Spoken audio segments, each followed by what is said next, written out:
আজ যেন মানুষের ঢল নেমেছে মনু মিয়ার বাড়িতে। আশপাশের 10 গ্রাম তো বটেই, এমনকি দূর দূরান্ত থেকেও মানুষজন ছুটে এসেছেন অতি সাধারণ এই ব্যক্তির জানাজার নামাজে। জীবনভর বিনা পারিশ্রমিকে 3000-এরও বেশি মানুষের কবর খুঁড়েছেন মনু মিয়া। সবার ভালোবাসায় সিক্ত হয়ে আজ তিনি নিজেই শায়িত হলেন কবরে। উনি কখনোই কবর খুঁড়ে কারো কাছ থেকে টাকা নেন নাই বা হাদিয়া নেন নাই। ইভেন ওই মৃত ব্যক্তির বাড়িতে উনি খাওয়া দাওয়াও কখনো করেন না। তার মাঝে যে চাওয়া ছিল এটাই যে উনি যেন সুস্থতার সাথেই আসলে আল্লাহটাকে ফিরতে পারেন। তো আমার মনে হয় আল্লাহ ওনাকে কবুল করে নিচ্ছেন। কিশোরগঞ্জের ইটনা উপজেলার জয়সিদ্ধি আলগাপাড়া গ্রামের সত্তর্ধ মনু মিয়া, যার কাজই ছিল বিনা পারিশ্রমিকে মানুষের কবর খোঁড়া। 73 বছরের জীবনে মোট 3057 জনের কবর খোঁড়েন তিনি। স্বজনেরা জানান, কবর খোঁড়ার কাজে ব্যস্ত থেকে নিজের শরীরের প্রতি খেয়াল রাখতে পারেননি নিঃসন্তান মনু মিয়া। ফলে শরীরে বাসা বাঁধে ডায়াবেটিস ও ক্যান্সার সহ বিভিন্ন জটিল রোগ।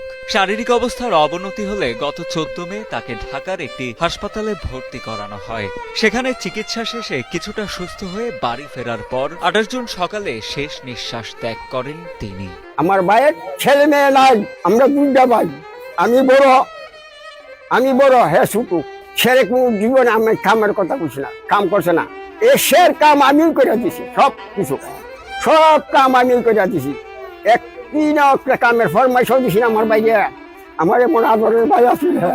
বয়সের ভারে নিজে নুয়ে পড়লেও অসুস্থ স্বামীর সেবা যত্নে কোনো কমতি রাখেননি মনু মিয়ার স্ত্রী রহিমা বেগম। অন্তিম মুহূর্তে স্বামীকে বাঁচাতে নিজের সর্বোচ্চ চেষ্টাটুকু করেছিলেন তিনি। স্বামীকে হারিয়ে যেন দিশেহারা হয়ে পড়েছেন বৃদ্ধা রহিমা বেগম। একটু হানি খাইবা, তোমার মনে চাইলে দেও, না চাইলে হানি খাওয়াইছি, আমি হেসাও সব করে আইছি। আমার ডাকতেছে, আমার নিজ নাম হচ্ছে রহিমা, এমনি তো আমার বুড়ে রাখছে। এখন কি দিয়েছে, আমার বুকটা জ্বলতেছে। আমি রে আর দেন মনে আইছে, নাহলে বুক জ্বলতেছে রে। এইখান থেকে টেনা লইছে, বুকটা মারা দিয়েছি, আমার হাতটা দিয়েছে, আমার বুকটা জ্বলে খাইছে। আমার কোনো দাবি রাখছো না,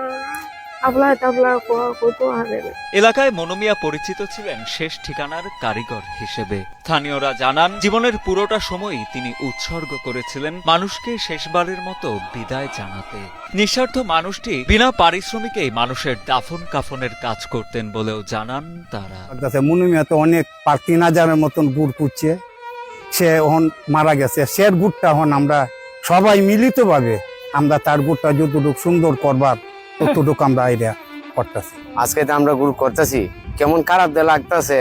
আমরা এটা এখন আমরা মনে তো মানতেছে না, এটা এখন আমরা নিজেরা করতেছি আর কি।